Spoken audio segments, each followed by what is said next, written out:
Hello, this is Jason Lisk with PoolGenius. I am here with two guests today, both from Establish the Run. We have Mike Leone and Mark Dankenbring. How are you doing today, guys? Doing well. Thanks for having us.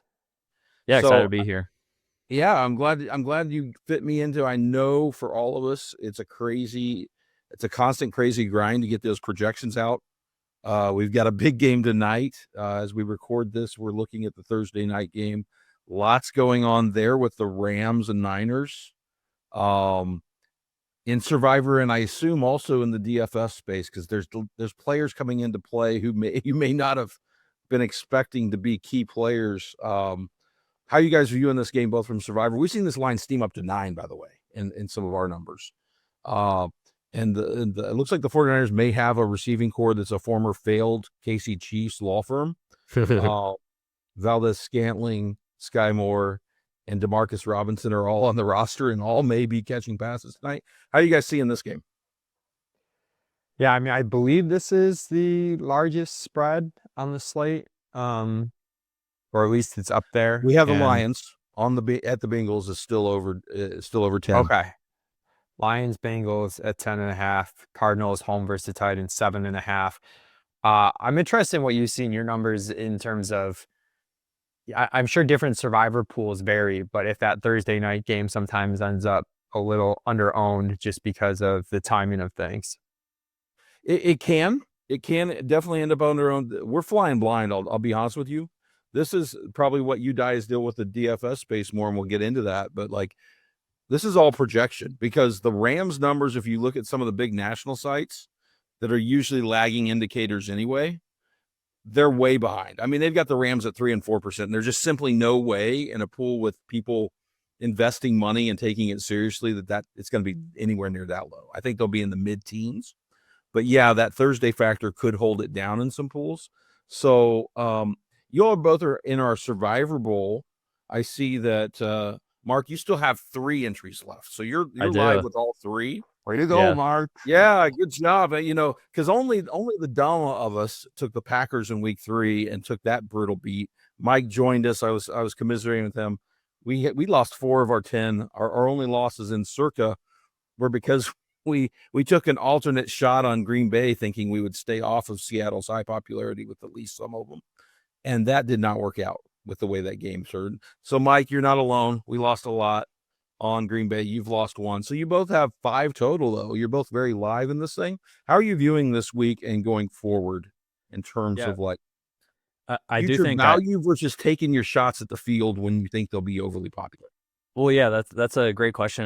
And one approach I've tried to change up this year a little bit with my Survivor pool entries is not to worry about future value nearly as much as I have in years past. And that's not to say I'm not looking ahead to and still incorporating that, but I think kind of embracing the chaos of the season a little bit more and taking the week-to-week approach. I mean, I think, we have the Joe Burrow injury that at the beginning of the season, the Bengals would not have been a target. Now they clearly are week to week. And we have this situation on Thursday Night Football with the Rams at home, spread ballooning up to 9, as you mentioned. And I think I'm going to end up using the Rams for a couple teams, for a couple picks this week, just because I do think Thursday Night Football can still get overlooked even a little bit. I know, at least for me in my process weekly, managing a dozen season-long teams, some DFS stuff. I'm in multiple pick'em groups. Like Thursdays are typically I'm scrambling around trying to figure everything out, and a lot of times, I may just kind of forget about Survivor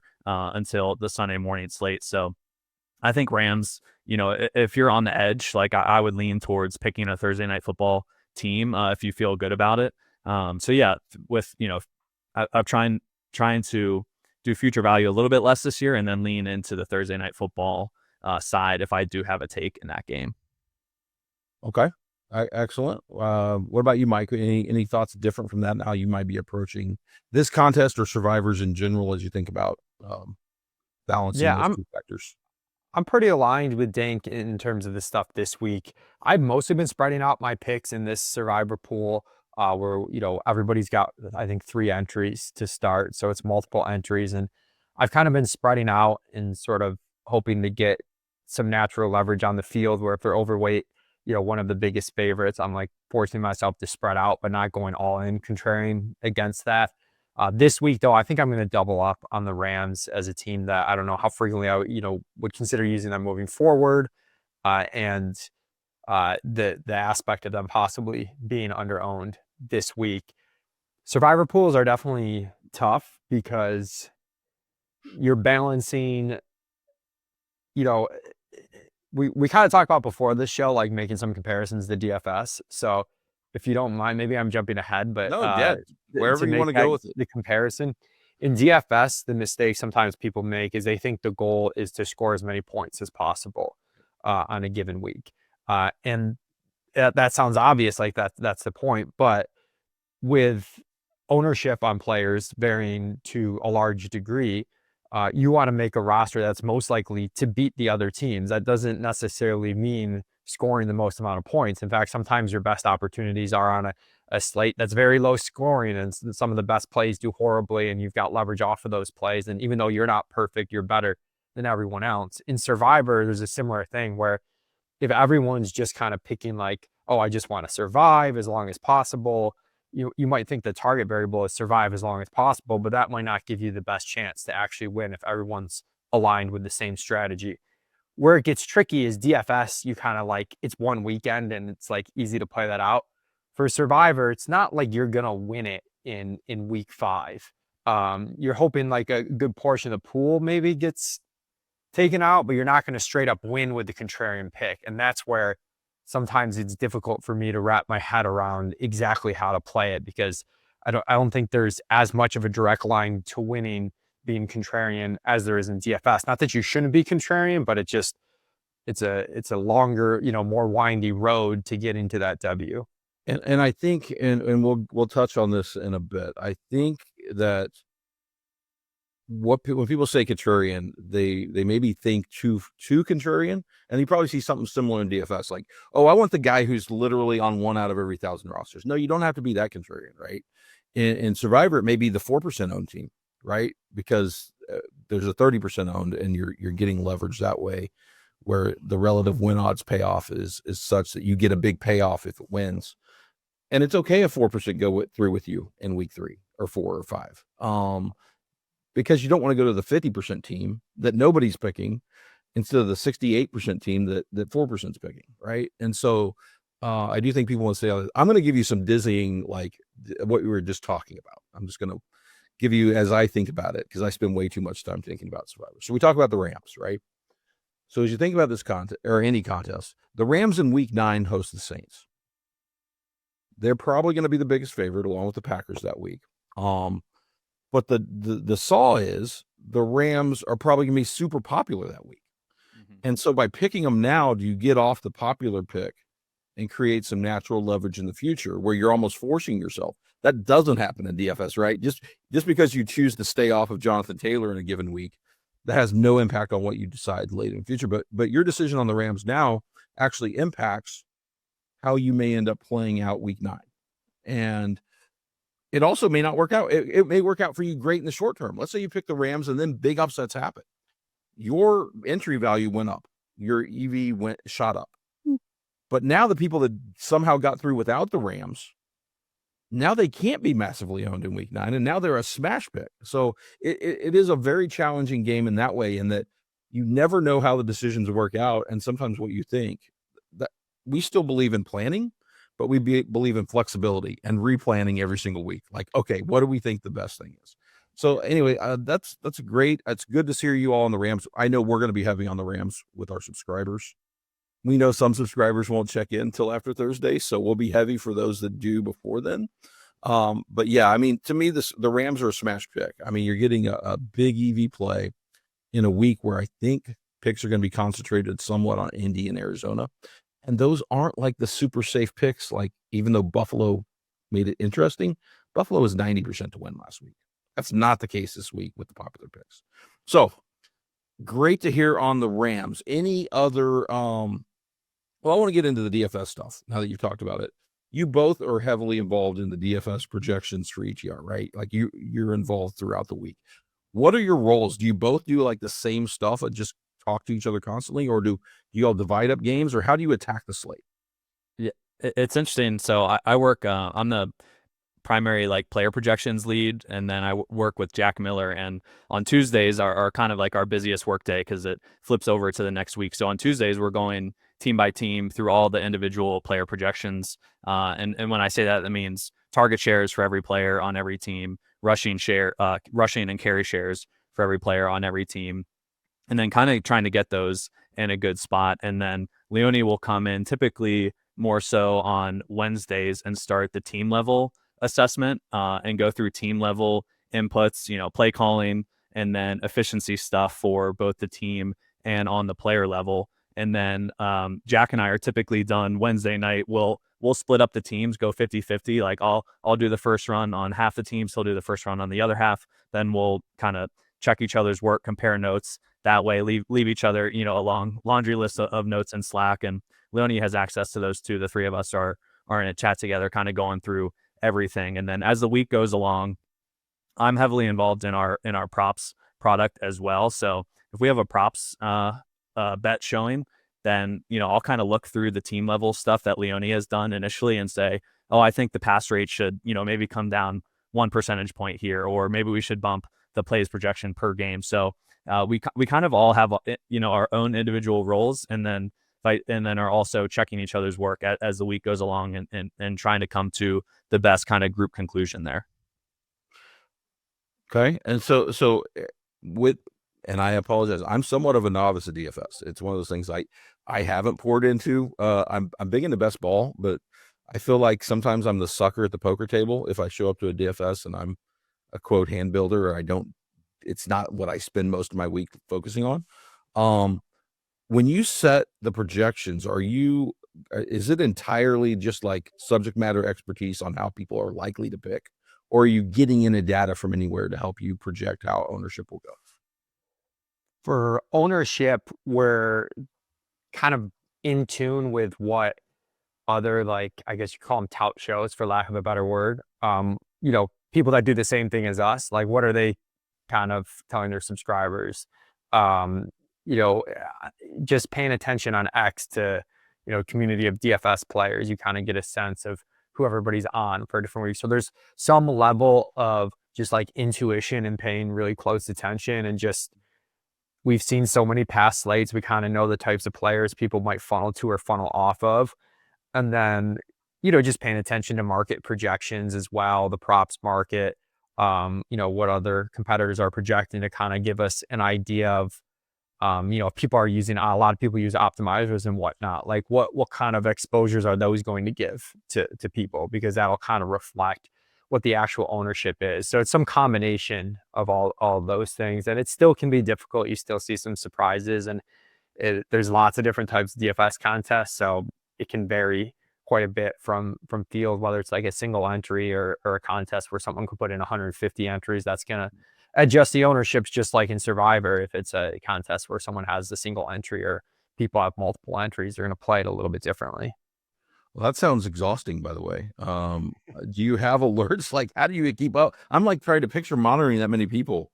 Like, if I'm not getting the feed that's like just like giving each other. Jason, we're all maniacs at ETR, okay. So that helps a little bit. So this is like, this is just our week, our whole week.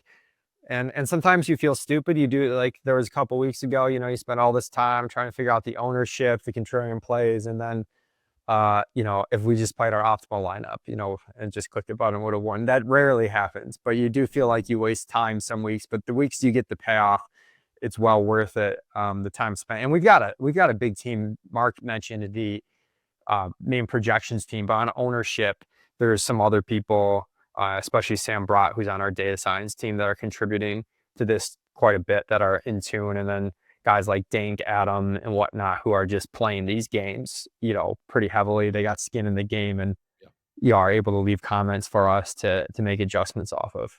Yeah, I think it's worth mentioning that we do have a big data science team, and the basis of our work each week, both on the projection side and on the ownership side, stems from a model originally, and then it's kind of like as we're going through and checking things, if we see things that we think need to be changed, then we'll change it. It's not necessarily like, a bottom up approach from us every single week on deciding, you know, the exact inputs on every player and in every team. Like the model kind of gives us the baseline, and then as we're going through the week, and you know, like the Rams tonight is an interesting one as well. Like our pass rate and team level inputs on the Rams have obviously changed a lot given what's happened on the 49ers side from where it was a couple days ago. Whereas there are certain games that we don't, you know, where the projections are finalized on Thursday and we don't really touch them till Sunday, just because, you know, there hasn't been much movement in the market or on a player level.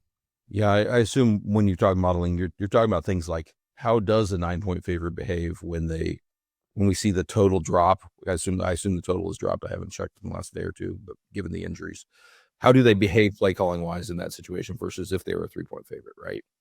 Exactly. And so, well, that's very interesting. I wish I had a team. I am working on some survivor projections each week, because I can tell you that the data we're getting, like I said, for Thursday night is going to be unreliable. Like, it's just simply go look at ESPN and you're like, that's not realistic. But what I'm doing is I'm also building in like some second order loops where I'm also almost like building in, like, I think people will behave like us, a portion of the pool. And so I'm upping it in smarter pools. Do you guys do some of that where you're like almost like testing your assumptions against what you would recommend and bumping those up a little bit to see then when does it tip the scales on the suggestion? Do you do that? I mean, 100%. I mean, this is getting into the weeds, but last week, AD Mitchell was like this cheap wide receiver for the Colts in this popular Colts-Rams game. And it's like, you know, if we project him at 8% ownership, people are going to kind of like pile in on that. If we project him in the 20s, it's going to be kind of like an obvious fade. And, you know, we split the difference, project him for 15% in the high stakes contest I was in. He came in right at 15%. It doesn't always work out that nicely. But there's sometimes too where you're like, oh man, you know, our stuff, there was a slate last week where our stuff with Kyler Murray was simming really well. And we're like, is everyone going to play Kyler? And no one really did. So sometimes it doesn't come to fruition where you think like what you do is going to affect things. But then there are other times where it kind of feels like after the fact, it clearly does. So it's definitely an intricate dance. And that's kind of why our stuff's probably not dialed in on the ownership side really well until, you know, Saturday night, Sunday morning. We try to get a pretty good run in Saturday morning before Dink and I do a show, but it's definitely constantly evolving. And to your point, Jason, like there's guys that like, if all week people are like, oh, this dude's going to be under owned, we got to play him. Come Sunday, it's like, well, that guy's probably not going to be under owned. And I'm sure in Survivor, it's similar where everyone kind of maybe there's an obvious contrarian team and then they fail to be contrarian when the actual picks are submitted. Yeah, I mean, if we put out the show before the game, I think this will be released after the game. So your picks are safe. People will know what you did pick on the Rams. But if we put this out on Tuesday, right, we're going to drive ownership up just from people watching our show, let alone people who think like us, which are going to reach the same conclusion, even if they're not looking at our stuff. So where should people go? Establish the run. Any key landing pages you want to direct them to while we've got them here before we dive in to Survivor versus DFS commonalities? Well, just establishthorun.com, you know, whatever you're doing, whether it's season long or DFS, we've got projections, rankings for everything. Dink also, you know, he didn't mention, but before he spends all day Tuesday on the DFS projection, he's kind of grinding our rest of season top 150 rankings for anyone who's just in a redraft league. And we've got a trade calculator that is adjusted based on those rankings. So yeah, it's just check out the establishthorun.com homepage, and depending on what you're looking for, there's something for everybody. Yeah, we've got free shows on YouTube and free podcasts as well. You can listen to those anywhere you typically listen to your podcasts. You can just, you know, search Establish the Run there, and our channels should pop up easily for you right there. Well, ETR's in my rotation. I'm a subscriber on the YouTube channel. I know I've been a subscriber for years with their products. Like I said, I don't do the DFS stuff, so I haven't really done that, but definitely the preseason stuff. And so whatever your interest, they have it covered in the fantasy space. Big best ball guy. For Survivor specifically as well, I wanted to give Ryan Reynolds a shout out as well. He does a Survivor article every week for us that's posted on the ETR website. And that's pretty much the only Survivor content I've consumed so far this year. And Jason, I am curious what your thoughts. You know, we've been talking about how we adjust things ownership wise on our end, and this is, you know, having 3 entries in this pool is fun for me because I do get to spread out my inputs a little bit, and I'm curious how you handle that on your side when you're dealing with projected ownership and you know, knowing that people have multiple entries and kind of how that determines what your expected, you know, use of a team will be going into a certain week. Yeah, so there's 2 different things I'm like. So if I'm projecting on our main site, we have people that play. We run the gamut of people that subscribe and get our picks. We have, you know, housewives or people that are just like, I want to beat my husband or wife, and I don't play in many survivor pools. I just want the data. Yeah. And so I'm setting projections for them where their pool may be a local pool and it's not as sharp, and the Rams are gonna be at 5% because nobody checked in until Thursday. And then I'm setting them for, like, you know, contests that Splash or like other sites, DK, large, massive fields. So we're trying to run a middle on our projections there. And then I'm also doing circus stuff. So that is a specific contest, and I can project that based on, like, this week, my Arizona numbers impacted because I can look up and we can know, okay, there's single entry players, but there's also those that have 10 and may have 10, 9, 8, 7 left. What does Arizona ownership look like? Well, Arizona's less owned by the single entry, 2 entry, 3 entry people. So that to me puts a cap on how popular they can get, right? Because the multi-entry players are more likely to diversify. They're more likely to play different angles and more likely to be EV aware, I think. That's a broad assumption, but so yeah, that does, like, and it's just a guessing game, but I'm like using that to inform my decision. Like, okay, I know that there's this many high portfolio players and this many non, and where do I think that leads to the numbers? Like, that was part of, like, I nailed the Buffalo projection in that contest at within 1%. Derek Stevens, who owns Circa, was predicting massive popularity for Buffalo. I said, no, there's so many 10 entry players still there. They're not jamming Buffalo in week 3. Yeah, maybe the single entry people break that way, but they make up such a small percentage of the pool right now that that's not going to happen. So anyway, yeah, all that goes into it. It's still a guessing game in a lot of ways. Cause like I said, Yahoo has data, other places have data. And so I guess that's different than DFS. And, like, we can see how some people are picking, like when you log into Yahoo and log a pick, that info's out there. But what we don't know is, when did you log that pick? Did you put it 2 weeks in advance? Have you changed it since Wednesday? I can see changes, but so I do have something to go off, but it's still guessing. Like, how do I think smarter people or the type of people that subscribe to us are going to want to see in their pools? Yeah, I think understanding the market dynamics is such a massive aspect in trying to predict this stuff. And I know Leone has been doing this DFS ownership and trying to predict that much longer than I have. So I always, you know, lean his way when he has insights, just because he's been doing it so long. He kind of has seen the market evolve, you know, over a decade plus at this point, and can understand the tendencies of players. And so that bleeds us into our DFS and Survivor discussion, because I think the key commonality, they're very different contests, like you said, in that Survivor is a contest played over the full season, and you almost have to project out weeks and weeks, whereas DFS, you get to reset each week. It'd be interesting if there was a DFS Survivor concept where you only get to use each player in this contest. You sign up for the contest all year, you play all 18 weeks, but you are capped in when you can use players. But we don't have that, I don't think, as a general rule. But one thing that is fairly important in both, ownership, right? Getting as close as you can tells you strategically, because a pick could be a great pick or a bad pick, because ultimately it comes down to this: you're trying to beat other people, and you don't beat other people if you pick exactly like a lot of other people. So if you guys want to expound on what you see in that ownership in DFS and how key that leverage is and where you think it relates to Survivor. Yeah, like I kind of said before, it's somewhat difficult in Survivor because you want to pick up these small edges along the way, but you can't win until at the game theory at the end with the ownership becomes a little bit easier when you could, like, maybe outright win in a week if the wrong team loses. Throughout the course of the season, though, it's kind of tough. It's tougher, in my opinion, to make the ownership adjusted decision in Survivor versus DFS, because in DFS I kind of see what the immediate payoff. In Survivor, it's like, odds of me advancing versus, odds of the field wiping out, more teams is a really challenging dynamic. I try to, maybe pick up little inefficiencies along the way. You mentioned the Buffalo thing. If you're in a multi-entry pool, I think that was the week they were a really big favorite, but there was a team, was that the Seattle New Orleans week? They were both in Or- both 3 and 4. Last week it was Houston. The week before it was Seattle. So they were a big favorite on both slates.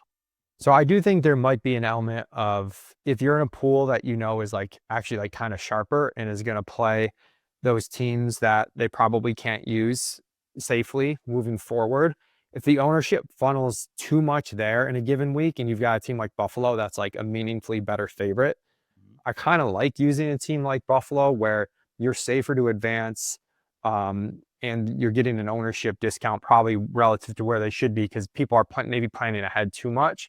And as Dank said, like, there's chaos over the course of the season.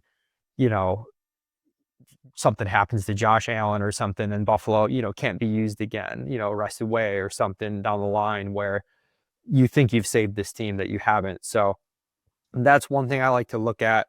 You said people get too contrarian, and we do see that in DFS, where like sometimes the 6th best running back value on a slate's the best tournament play, because it's like just a little bit worse than the guys that are going to be owned a ton, but you're not giving up a ton of projection. Whereas if you took the 12th best running back play, it might be asking for a little bit too much to happen. So being aware of not being too contrarian. I do think there might be a small edge in taking, road teams or division games where there's this narrative around those that those are riskier picks. But historically, if you look at relative to the spread, like those teams are winning, a 7.5 favorite in a division game is winning just as much as a 7.5 favorite in a non-division game.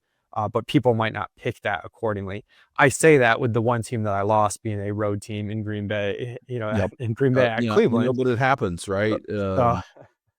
Um, I think you're right on that. We've written articles. We have them on the site. Miss division games, road games, and it certainly does create value if you're willing to do that. Now, obviously, road teams lose more than home, but the spreads account for that.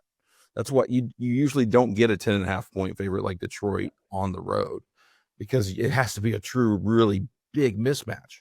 Whereas if you can get a home team at 7 and the market rates them only 4.5 points apart. So yeah, that's a great point. We find that in our data. Now in sharper pools, maybe that edge gets limited, but we do find, like, when we look back, we are probably overweight on road teams and division games for that reason, if people avoid them in certain weeks. So that's a good point.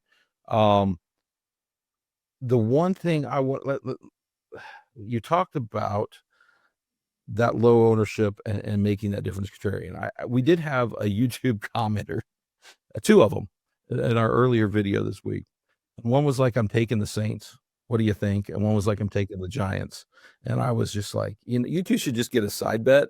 Don't waste an entry on a toss-up game just because you'll never use those teams again. Because here's a newsflash: you don't have to use them at all. That'd be like saying I need to take this 3rd-string running back because otherwise he's a 2nd stringer this week. When would I otherwise use him? Well, who cares, right? Don't use them. So that's something that I think is a commonality. People do get too contrarian. The other thing is just like what you talked about, like, do you eat the chalk sometimes? Because I'll explain how it comes up in Survivor. You can't go through every week of the season avoiding like the Arizonas, right? You're probably going to need to take a 30% owned team at some point, but you also need to take your shots against those teams. So it's making those decisions. How do you decide when? I guess the equivalent would be eating the chalk versus like fading the chalk, right? When do you eat the chalk versus fade the chalk, and how does that come up in DFS? Yeah, I think I'll comment on this just because Seattle in week 3 at home against New Orleans, I decided to not play. And in hindsight, obviously, they absolutely steamrolled the Saints. I mean, that game was over by halftime, but that was the week that Buffalo was home, I believe, on Thursday Night Football against the Dolphins. And that's when I was like, okay, it's Thursday Night Football. The Bills are bigger favorites here than I believe the Seahawks were at home, and And I just think, this kind of lines up for Seattle as the cream of the crop time for everyone to use them. So, when it's early, I would say when it's early on in the season, I'm probably a little bit less likely to eat the chalk because we're still evaluating who these teams are. And a team like Buffalo, I feel pretty confident in their outlook, right? Given that there's a lot of continuity year over year for their roster and their team, and obviously Josh Allen at quarterback, and Seattle, a lot more uncertainty there with Sam Darnold, a new quarterback there, a new offensive coordinator. We're not exactly sure how that's going to play out week to week, and so I think early on in the season, I'm more likely to fade the chalk as things go along, and there's situations with a lot of continuity. That's probably where I'd be more fine leaning into it and saying, okay, this is the best week to use this team looking ahead the rest of the season, and I should probably just select them and move along. But it is, I think a bit of it's hard to make overarching claims about all this stuff too. It is kind of a case by case basis and team by team and the way I approach it. The other things like the opportunity cost on a week, some weeks you get like 4 teams that are like between a 6.5 point and 8.5 point favorites. And that 6.5 point favorite's going to get squeezed a ton because people can take 3 slightly better favorites. And that's where I'm like interested, as opposed to, you mentioned people talking about the Saints and the Giants. It's like, if you're going to pick a coin flip game, at that point, you're probably better off eating the chalk. If it's, obviously for this specific week, there's more decisions than that, but that's where I'm like, what's the opportunity cost? And same thing with the DFS thing when I mentioned the 6th best running back. It's like, sometimes the 6th best running back is like a point or two of value different than the top. There's other weeks where it's like, we had a week with running back injuries in week 2, or week 3 with like Aaron Jones was out, Zach Charbonnet was out, and it's like, you probably should play Kenneth Walker and Jordan Mason in some of your lineup. Like, they project too good that you can get different elsewhere and win this contest in other ways. And Survivor, obviously, on the same week, you can't do that, but there's future weeks to be played. And there are some weeks where it's probably worth just surviving because there's not a whole ton of edge. There's just too much risk in getting off the board.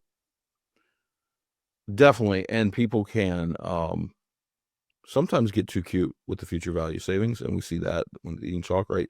Like, the reason you save a team is you want to have them at like low ownership and high win odds when people are concentrating on another pick. Well, if they're going to do that for you in week 5 with Arizona and Indy, then Detroit's as great a play now as they are in week 15. You're trying to stack good picks, and you can only use each team once. So I know that gets away from the DFS concept, but it is the concept that make the play, make good plays. I like you said, your optimal lineup won or did better. Like, I think generally, if you make solid picks each week and let the chips fall where they may, you're going to be better off for it. Like, you don't know how the future is going to play out, but if you can make the best picks possible, no matter what time of year it is, because ultimately the winners will be people that racked up value over the entire contest.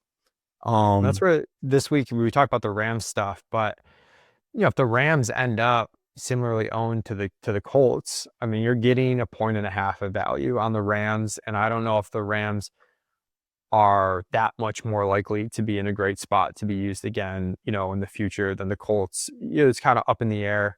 I haven't planned this out as much as you, Jason, so I could be putting my foot in my mouth when I say that. But and the Colts, like, we still don't know exactly how good they are. They're off to an amazing start to the season, and it's like, yeah, if they continue to do that, then maybe there is a spot you use them moving forward because they're actually legitimately good. But if they're not legitimately good, this could be a spot where they outright lose this game against Las Vegas. So that would be what we say the saw is in Survivor. If this team turns out to be better for you in the future, you're going to wish you picked them that week because it probably meant they won. And if they aren't usable in the future, guess what? You got eliminated by saving them or whatever. And so it is a very fun game in that regard. Well, it's been great to have you guys on. I know you've got things to do. It's been a great conversation. Watch out for these two sharp guys. They set all these projections. They're going to be monitoring how other people are thinking in this contest if they get down to the end game. Good luck in this contest, and good luck going forward with your week 5 projections of the rest of the year, guys. Thanks for coming on with me. Thanks, Jason. Yeah, a lot of fun. Appreciate it.